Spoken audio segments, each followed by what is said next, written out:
The classroom buzzed with conversation. A student from 12 different species settled into their seats. Maya Brooks sat in her usual spot near the back corner, where nobody paid much attention to her. She liked it that way. The Galactic Military Academy attracted the best and brightest from across the coalition, but Maya had spent 3 years making sure nobody thought she belonged in that category.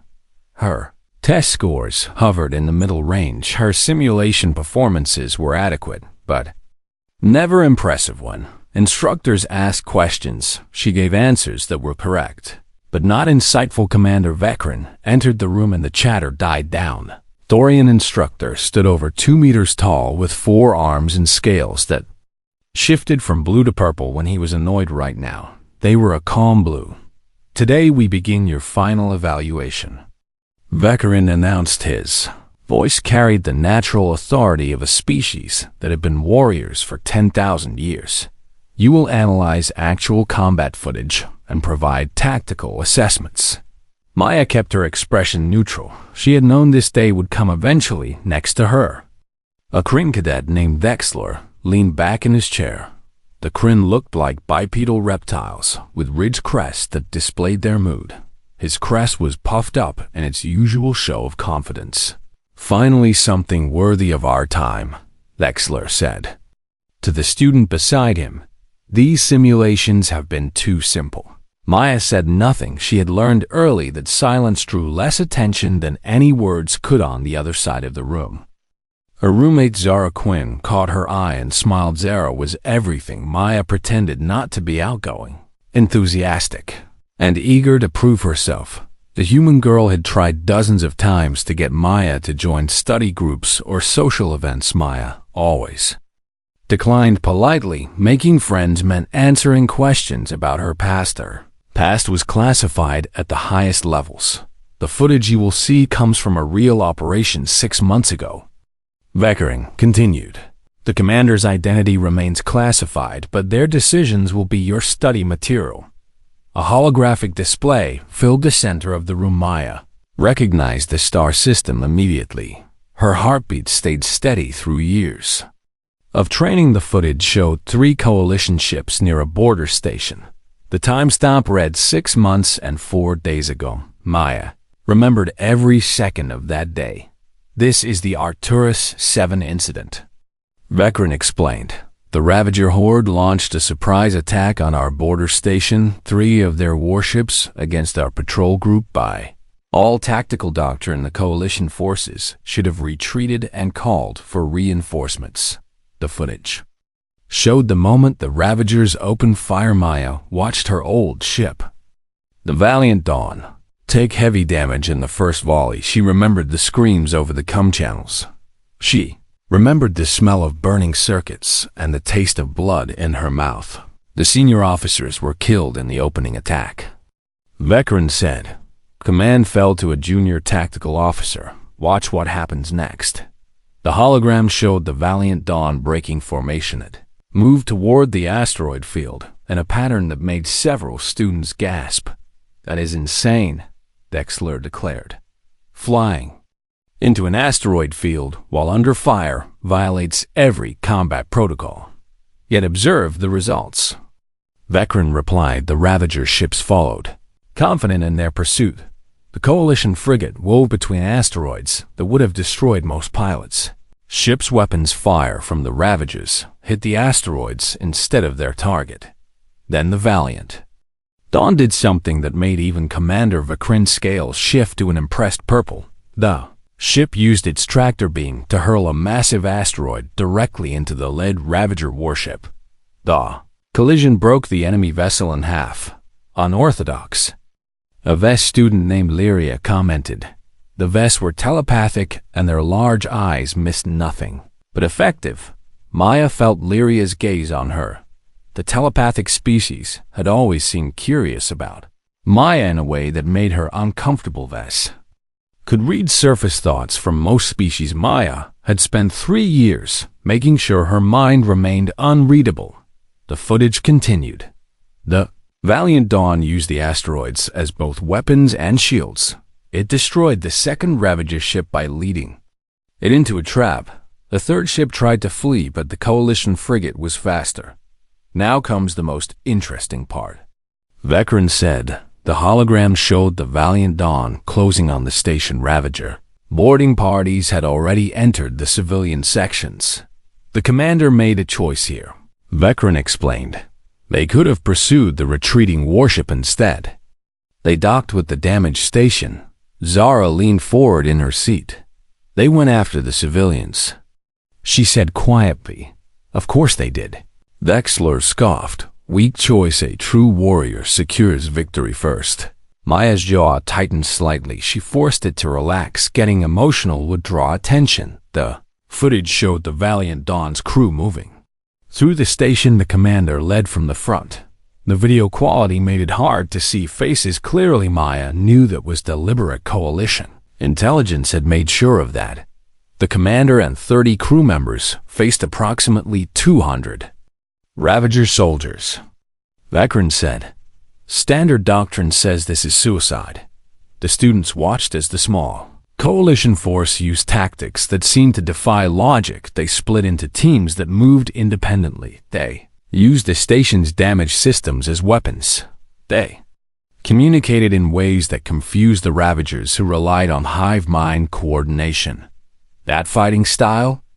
Lyria said slowly, "It is very human." Vexler finished with disdain. Chaotic and undisciplined humans always fight like cornered animals. Maya allowed herself a small smile at that. Cornered animals were dangerous for a reason. The operation resulted in 847 civilian lives saved. Vecran said, casualties among the coalition crew were 30%. The commander survived. He paused and looked around the classroom. Tomorrow we will analyze the tactical decisions in detail. We will also watch footage from inside the station. The boarding action was recorded by security systems. Maya's smile vanished. Security footage meant faces would be visible. She had known this moment would eventually arrive. 3 years of hiding was about to end. Your assignment tonight is to write preliminary assessments. Vecran continued. What did this commander do right? What did they do wrong? How would you have handled the situation differently? The class began to file out, discussing the footage. Vexler was already declaring how his species would have handled things better. Zara caught up with Maya in the hallway. That was incredible, Zara said. Did you see those tactics? I have never seen anything like it in our textbooks. It was effective. Maya replied carefully. Effective but crazy. Zara laughed. My mom always says humans do not follow rules. We make new ones as we go. Is that what your mother says? She is an admiral. Zara explained. She has worked with coalition forces for years. She says human officers drive the alien commanders crazy because we think sideways. Maya nodded. Sideways thinking saves lives sometimes. They reached the dormitory, and Zara headed to her desk. I am going to stay up all night analyzing that footage. Zara said, want to work together? I think I will work alone tonight. Maya said she needed to prepare tomorrow. Her face would be on that screen tomorrow. Everything would change. She sat on her bunk and stared at the wall. For 3 years she had been Lieutenant Maya Brooks. Average student. Tomorrow everyone would know the truth. Tomorrow they would know she was the commander from Arcturus 7. Tomorrow they would know she had been hiding her strength all along. 6 months earlier, Lieutenant Maya Brooks had been running routine diagnostics at the tactical station aboard the Valiant Dawn. The frigate was 3 days into a standard patrol of the Frontier Divide. Nothing exciting ever happened on these patrols. That changed in an instant. Contact. The sensor officer shouted. 3 ships dropping out of hyperspace Ravager signatures. Captain Holland moved to the command chair. Battle stations. Get me A. The first volley hit before he could finish. The shields barely slowed the enemy fire. The bridge exploded in sparks and flame. Maya was thrown from her station when she stood up. The captain was dead, so was the first officer and the tactical chief and most of the senior staff. Report. Maya heard herself say. Her voice was steady despite the chaos. Young ensign at communications looked at her with wide eyes. "You are in command." "Lieutenant." Maya took the captain's chair. Her uniform was torn and blood ran from a cut on her forehead. None of that mattered now. "All hands. This is Lieutenant Brooks. I have command helm. Take us into the asteroid field, bearing 27 Mark III. Sir." "That is. Execute now." The Valiant Dawn banked hard behind them. The three Ravager warships opened fire again. The asteroids provided cover, and the enemy shots went wide. "They are following us." "Sir." The sensor officer reported. Maya nodded. That was exactly what she wanted. The Ravagers thought they were chasing a panicked ship running for cover. They had no idea they were walking into a trap. "Weapons. Target the asteroid at coordinates Delta-47 full power." "Sir." "That asteroid is the size of a building." "Fire."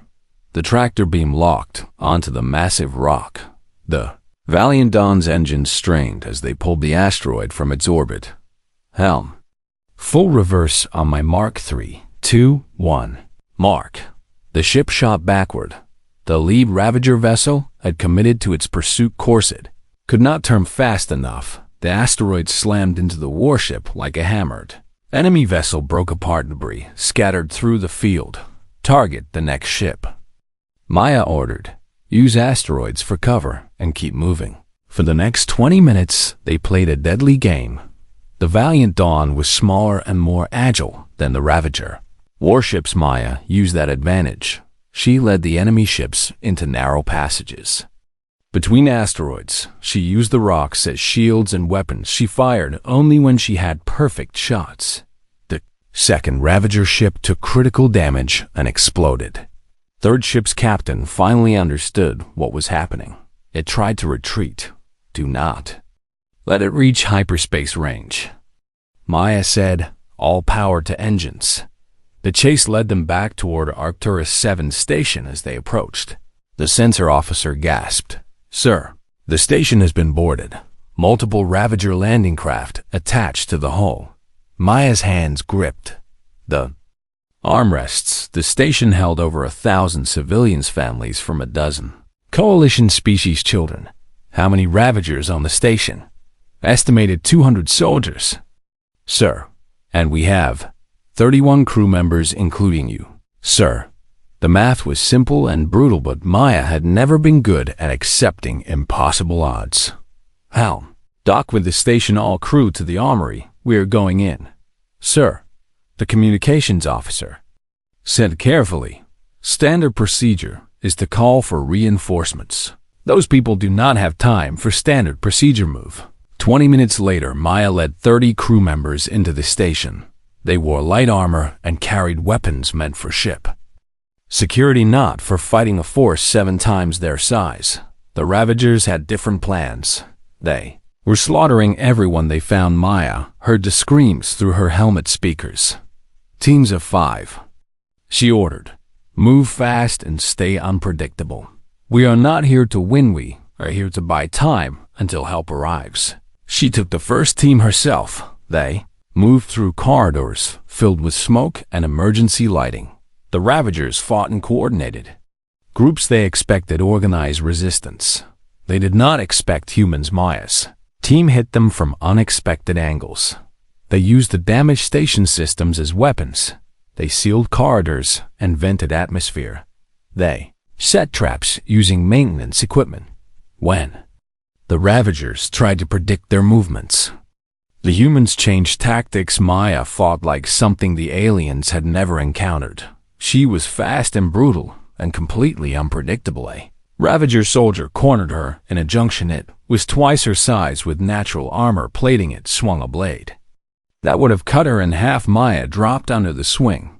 She drove her combat knife up through the gap in its armor. The alien fell. 3 more came around the corner. Maya grabbed the first one's weapon. She used it to shoot the second. Then she threw the gun at the third's head while it was stunned. She closed the distance, hand-to-hand combat was something humans excelled at. Her instructors at training had called her gifted.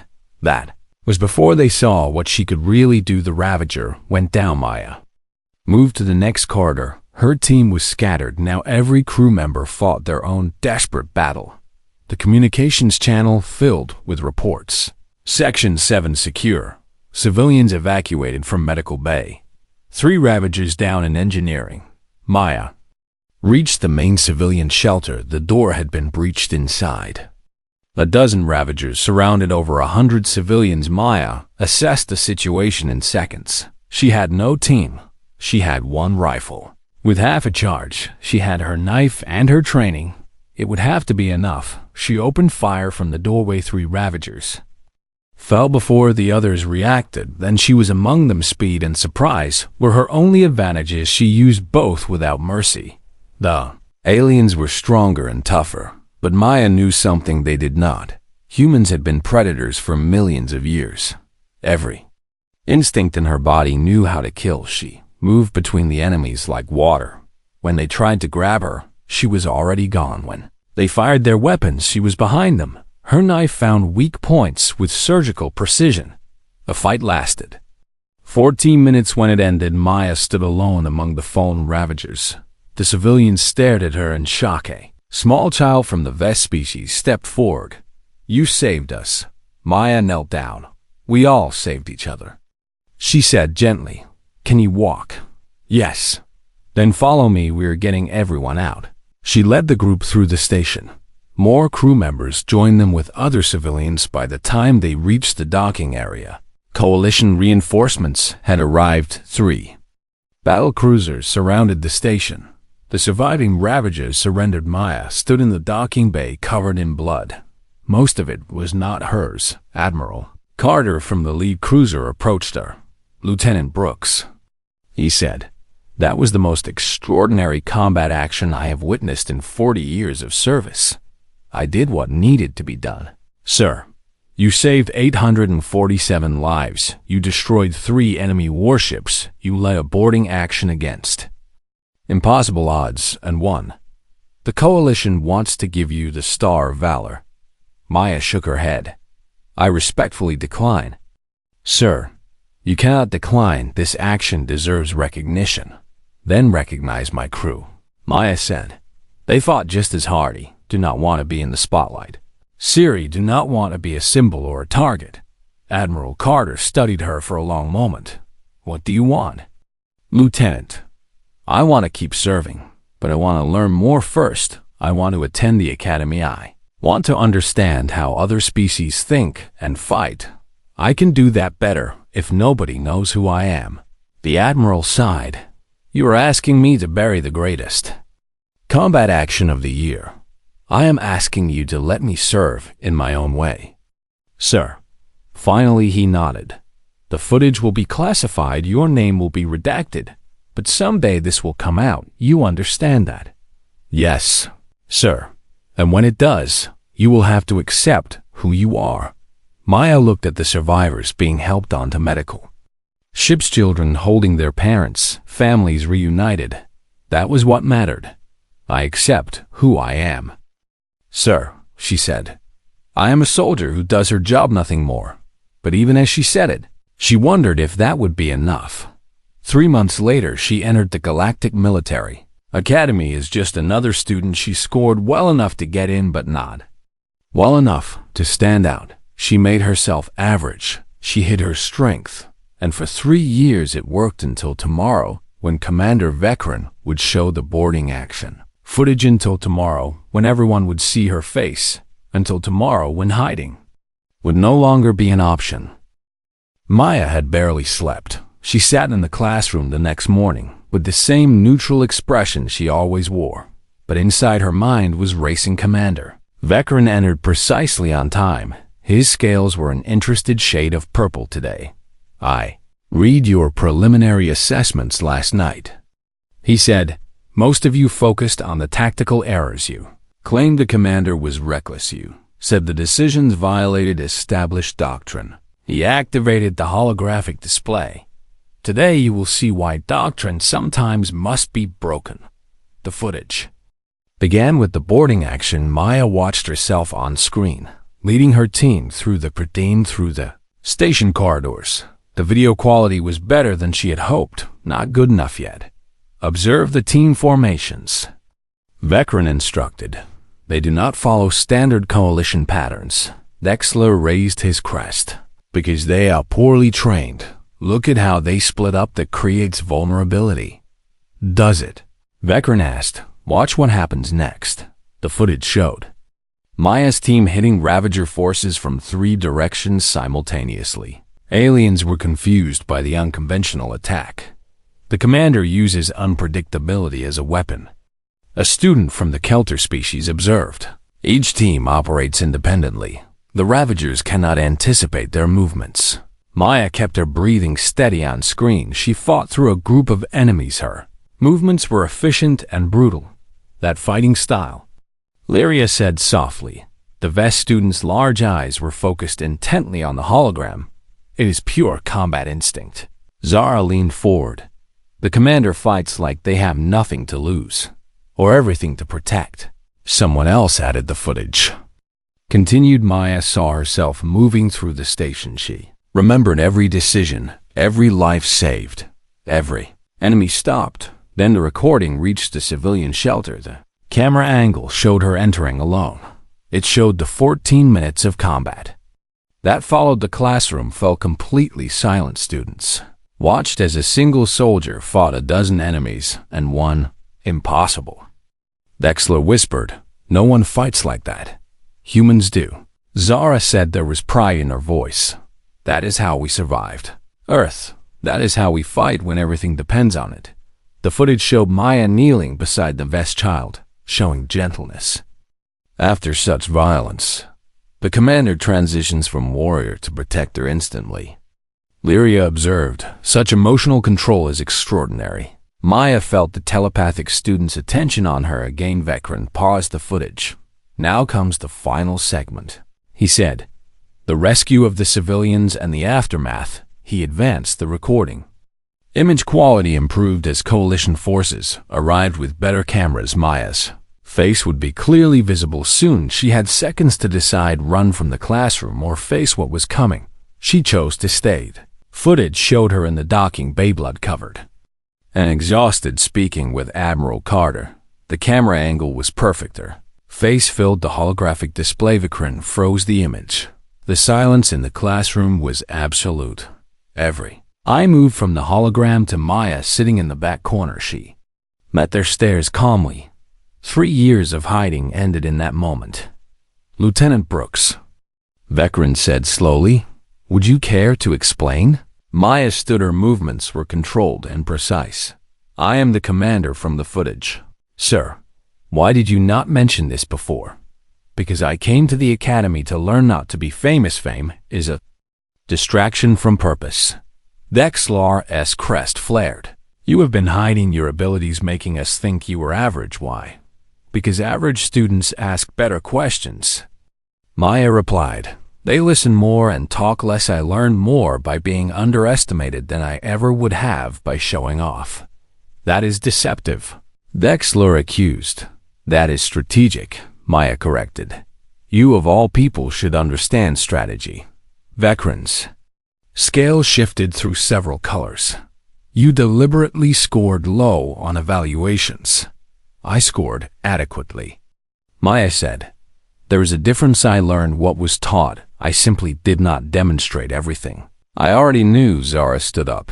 You have been my roommate for 2 years. Why did you never tell me? Maya looked at her friend. Would you have treated me the same if you knew? Would anyone? I did not want special treatment. I wanted to be a student. You are not just a student. Lyria said. Her voice was gentle but firm. You are a warrior who saved hundreds of lives. You cannot hide from that truth. I can try, Maya said, but even as she spoke, she knew it was over. The trying was done. Vekran deactivated the hologram. The coalition classified this incident. How did you get clearance to show it? Sir, someone asked. I am the academy tactical instructor. Vekran replied, I requested the footage months ago for educational purposes. I did not know Lieutenant Brooks was enrolled here. The timing is coincidental. He looked at Maya with new respect. No. Perhaps not entirely coincidental, Admiral Carter recommended you for this program personally. He must have known this day would come. Maya had suspected as much. The Admiral had given her 3 years of anonymity, but he had also ensured she would eventually have to face her past. What happens now? Zara asked. Vikram considered the question. Now Lieutenant Brooks must prove that her skills are current. She has been hiding for 3 years. Training must be maintained or it degrades. Dexler stood. His crest was fully extended in challenge. I demand a simulation test if she is truly as skilled as that footage shows. Let her prove it now. That is not necessary, Maya began. It is required. Vekran interrupted. Your final evaluation is incomplete. You must demonstrate current tactical capability. When? Maya asked. Tomorrow you will face a combat simulation against 3 opponents of your choosing. I choose to face it alone. The scenario requires defending a civilian transport. You need a crew. Then I will face 3 opponents who each have crews. Maya said, I will operate alone. The class erupted in protest. That is suicide. No one can handle a simulation that way. You are being prideful. Maya waited for the noise to die down. I'm being realistic, she said calmly. I work best alone, I always have. Dexler's eyes gleamed. Then I volunteer as your first opponent. I will show everyone that one lucky battle does not make you superior. Accepted. Maya said. 2 more students volunteered. Both were top-ranked in the combat simulation programs. Vekran nodded. Tomorrow at 1400 hours, the entire academy will observe Lieutenant Brooks. I suggest you prepare carefully. I am always prepared. Sir. The class was dismissed. Students crowded around Maya. Some wanted autographs. Some wanted to challenge her stories. Some just wanted to stare. Maya pushed through the crowd. She needed air and space. Illyria caught up with her in the hallway. I could never read your thoughts, the vest said. Now I understand why you have built walls in your mind that even telepaths cannot breach. I value my privacy. You value your secrets. There is a difference. Maya stopped walking. What do you want from me? I want to understand. Lyria said, how can someone fight with such ferocity and then show such gentleness? How can you be both warrior and protector without conflict? They are not separate things. Maya explained. I fight to protect. The ferocity comes from caring. If I did not care about those civilians, I would not have risked everything to save them. Lyria tilted her head. Humans are strange. Most species separate their violent nature from their compassionate nature. You combine them. Maybe that is why we survive.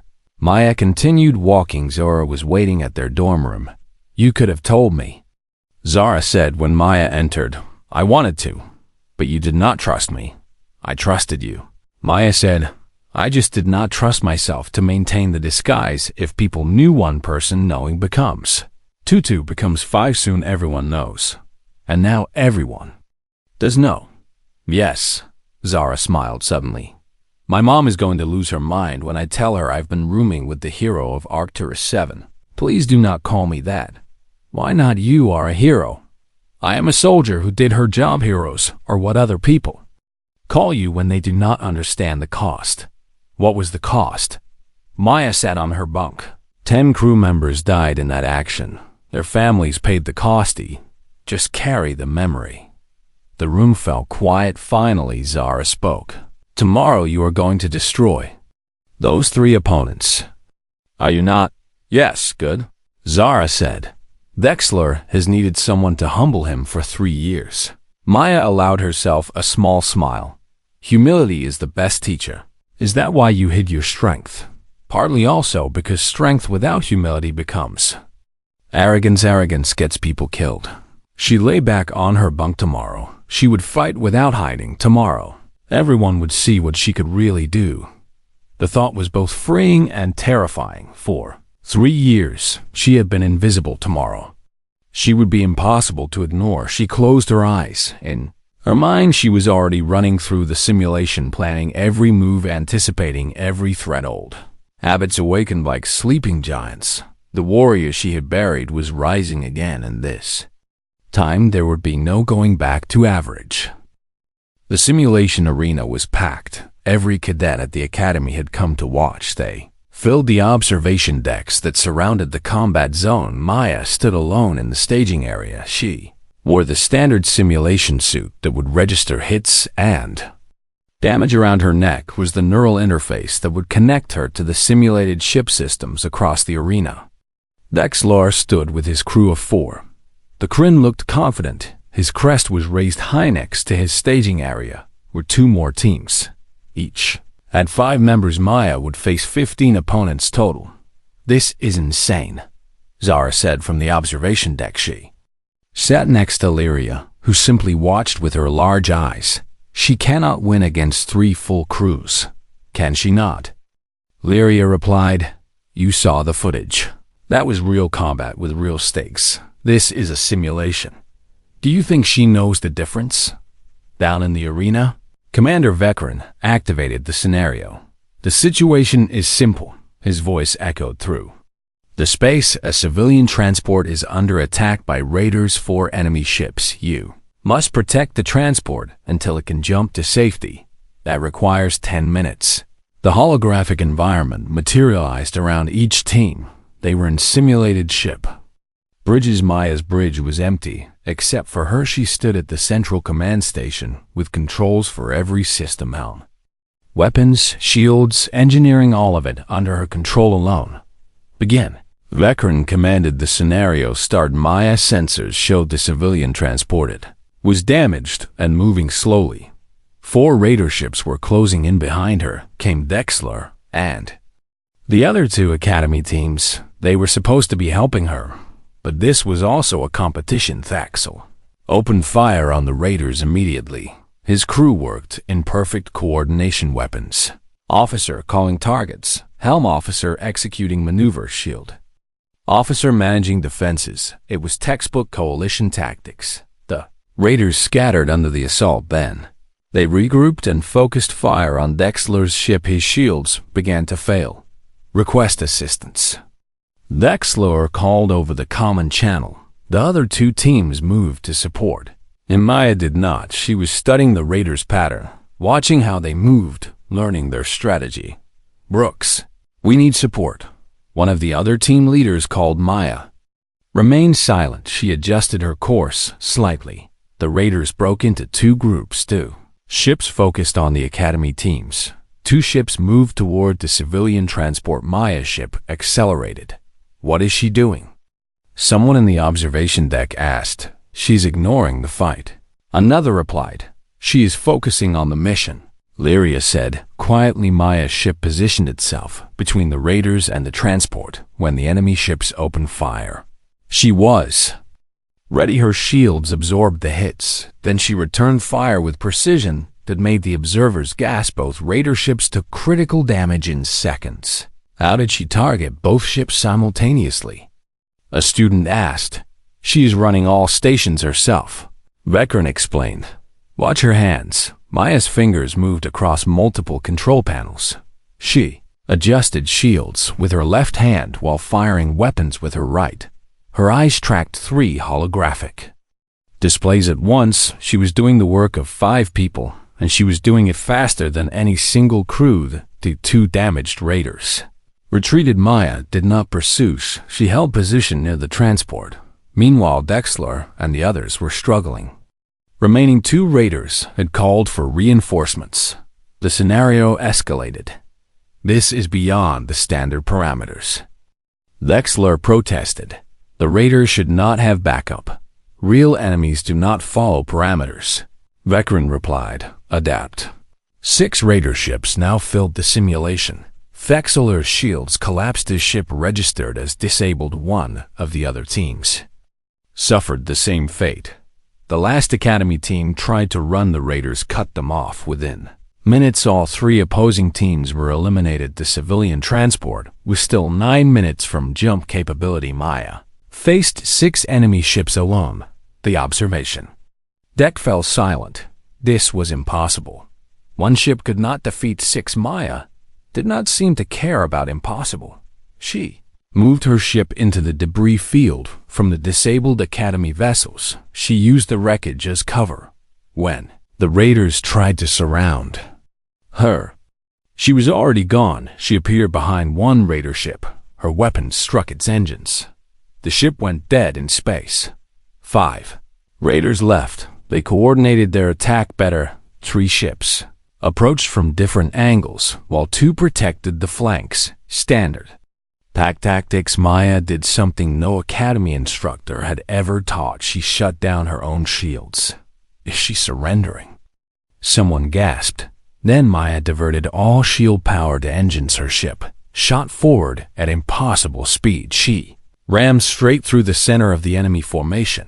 The raiders scattered in confusion now. Sane commander would sacrifice shields for speed, but Maya was not fighting sanely. She was fighting like a human, like someone who understood that unpredictability was worth more than protection. She looped back and targeted the raider ships. One by one, her weapons fire was precise. Every shot hit critical systems, engines, weapons, sensors. She disabled rather than destroyed. Within 4 minutes, she had neutralized 4 more raiders. 2 ships remained. They tried to flee. Maya pursued the transport. Zara said from the observation deck, "She is leaving it undefended." "No," Lyria replied. "Look at the trajectory." Maya had calculated her pursuit course perfectly. She chased the raiders in a wide arc that brought her back toward the transport. The enemy ships realized the trap too late when they tried to turn toward the civilian ship. Maya was already between them. Her weapons fire ended the simulation. All 6 raiders disabled. The civilian transport jumped to safety. Time elapsed 8 minutes and 43 seconds. Arena fell completely silent. Then someone started clapping. Others joined soon. The entire observation deck was applauding. Maya removed her neural interface. She was breathing hard. Running an entire ship alone was exhausting. But she had one. Thexlor emerged from his staging area. His crest was lowered in defeat. "That was impossible," he said. "You cannot operate a ship alone. You cannot defeat 6 enemies. You cannot. Cannot is a word that limits possibility." Maya interrupted. "I did what needed to be done. You broke every rule." "I broke every conventional rule," Maya corrected. "There is a difference. Conventions are for normal circumstances. Nothing about combat is normal." Vekran descended from the observation deck. His scales were the deepest purple Maya had ever seen. Pure respect. That was the most extraordinary simulation performance in Academy history, he said. "You set a new record, 8 minutes 43 seconds. Previous record was 15 minutes with a full crew." "I had motivation." "What motivation?" Maya looked at the disabled hologram of the civilian transport. "People depend on us to protect them. Records do not matter. Lives matter." She walked toward the exit. Students parted to let her through. Some still stared in disbelief. Others looked at her with newfound respect. Lyria approached her in the corridor. "Now everyone knows," the vest said. "Now you cannot hide anymore." "I know." "How does it feel?" Maya considered the question. "Freeing," she admitted, "and terrifying. For 3 years I've been small and quiet. Now I have to be something else." "You have to be yourself." "What?" "If myself is too much for people to accept." Lyria smiled. It was a gentle expression on her alien features. "Then they will learn to expand their acceptance. You cannot make yourself smaller to fit their comfort. It serves no one."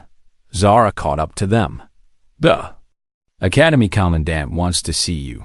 "Of course he does." They walked together to the administration building.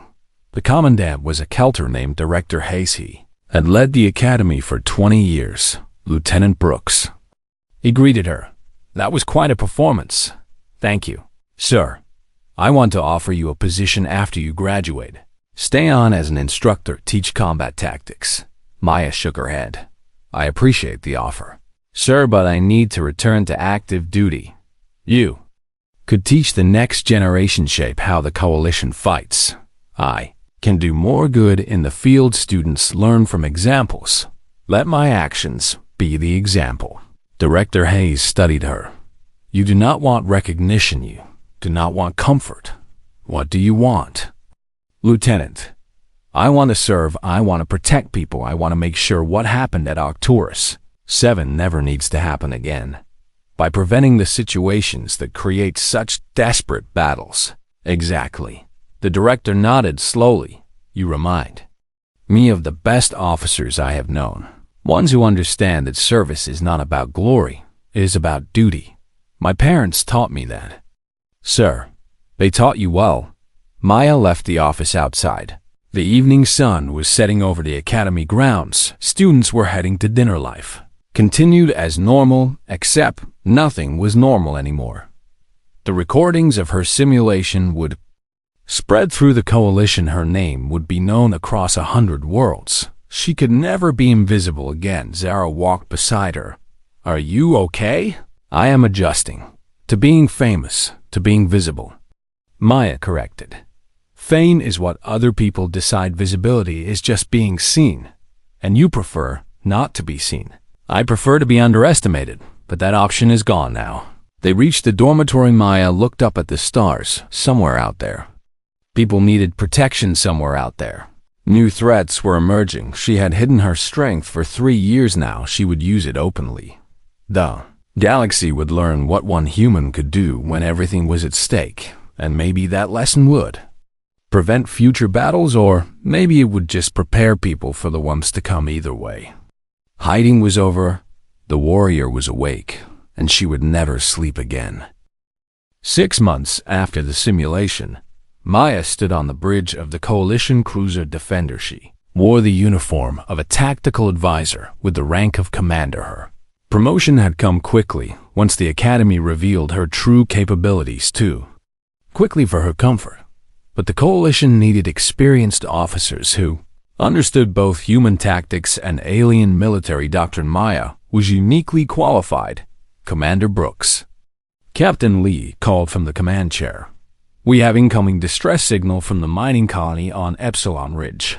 Maya moved to the tactical display. The colony was on the edge of coalition space. Vulnerable. Nature of the threat. Unknown hostiles. 3. Ship's colony defenses are offline. Maya studied the tactical situation. The variables fell into place in her mind. Distance. Time. Enemy capabilities. Captain, recommend we proceed at maximum speed.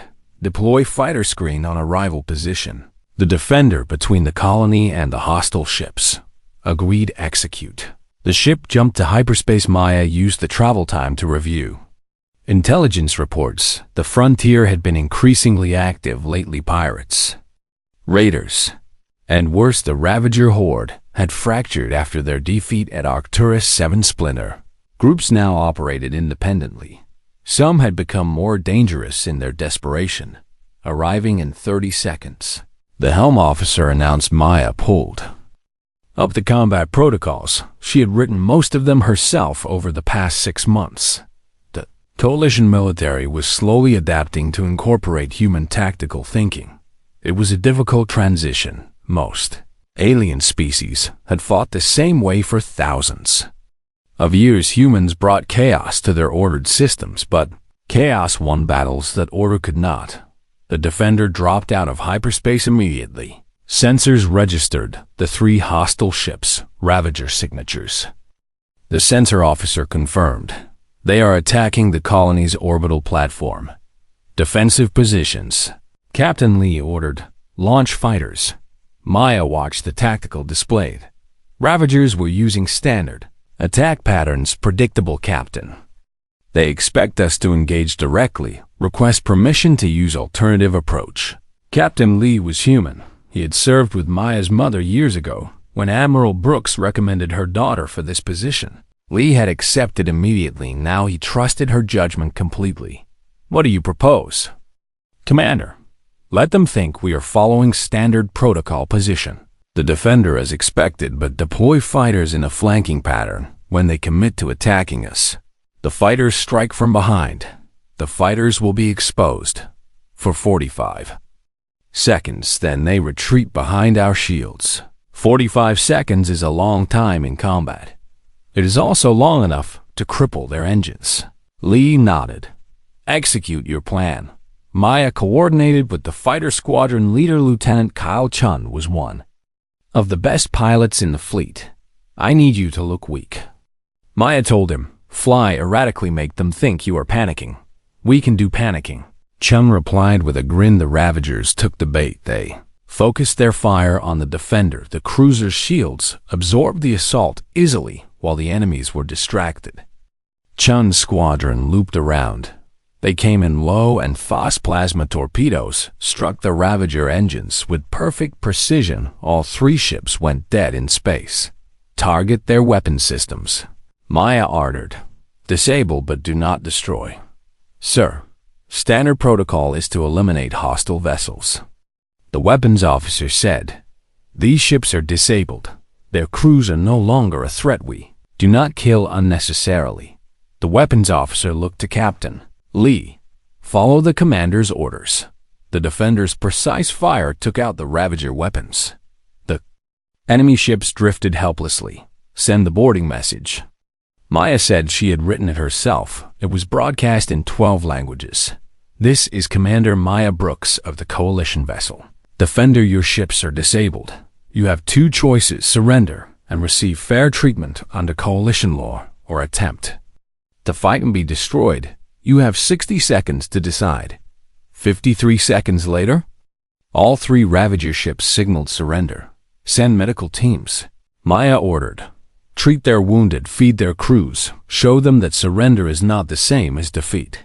Captain Lee approached her tactical station. You could have destroyed them in the first volley. Yes, but you chose mercy. I chose to end the threat without unnecessary death.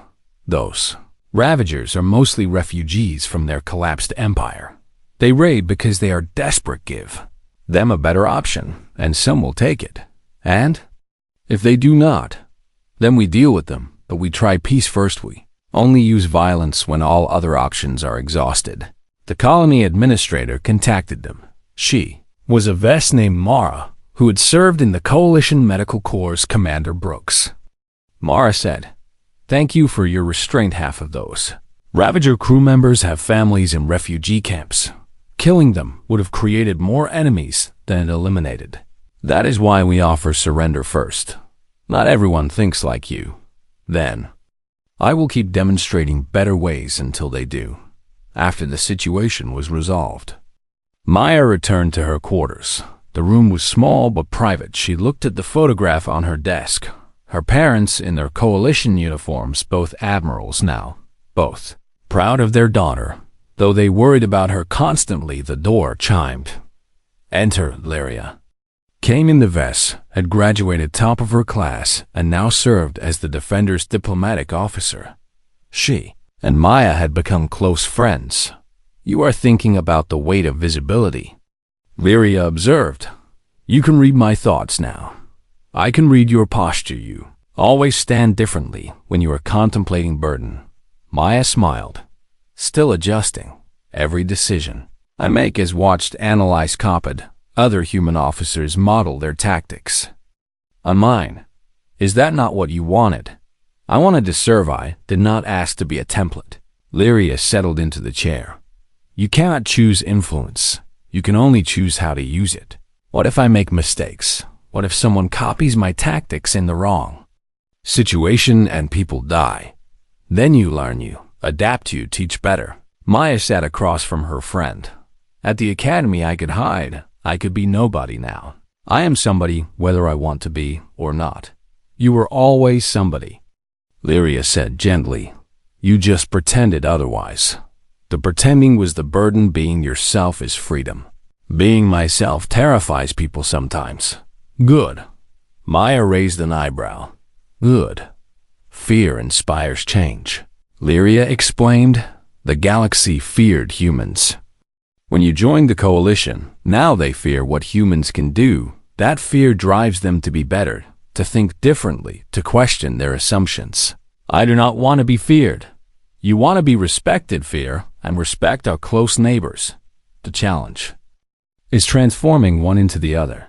The conversation was interrupted by an alert. All senior officers to the bridge. Captain Lee's voice announced Maya and Lyria hurried to their stations. On the main display was Admiral Carter, the same admiral who had given Maya her choice 3 years ago. Commander Brooks. He greeted her. Admiral, I have new orders for you. We need someone to lead a task force along the frontier, multiple coalition species working together, human. Tactical thinking combined with alien capabilities. I am not qualified to command a task force. Sir, you are the most qualified officer we have. You understand how different species fight. You know how to combine their strengths, and you have proven that human methods work. Maya hesitated. This was another step into visibility, another level of responsibility. Sir, I am only 25 years old. There are officers with decades more experience. Experience can become tradition. Carter replied. Tradition can become stagnation. We need fresh thinking. We need someone who fights outside conventions. When would this begin? In 3 months, you will have time to prepare. Maya looked at Captain Leahy. Nodded encouragement. She looked at Lyria, who smiled. I accept. Sir, good, one more thing. Your Arcturus 7 footage is being released to the public. Maya's heart sank. Sir, you promised. I promised anonymity until the time was right. Carter interrupted. That time has come. The coalition needs heroes. They need to see that different species can do extraordinary things. Your story inspires hope. I did not fight for inspiration. I fought for survival. All the more reason to share it. Real heroism is born from necessity, not glory. The transmission ended. Maya stood quietly for a moment. The entire galaxy will know now, she said. Yes, Lyria replied. And I suppose hiding is truly over. Zara's voice came over Maya's personal her old roommate was now a junior tactical officer on a destroyer. Did you just get the news about the footage release? Yes, my mom called me. Zara said. She is already planning a ceremony. Admiral Brooks wants to give you the Star of Valor publicly. I declined that years ago. You cannot decline forever. Sometimes you have to let people say thank you. Maya sighed. When did you become wise? I learned from my roommate. She taught me that strength and humility can coexist. 3 months later, Maya stood before a gathering of coalition leaders. The ceremony was broadcast across hundreds of worlds. She wore her dress uniform with medals. She had never won an admiral.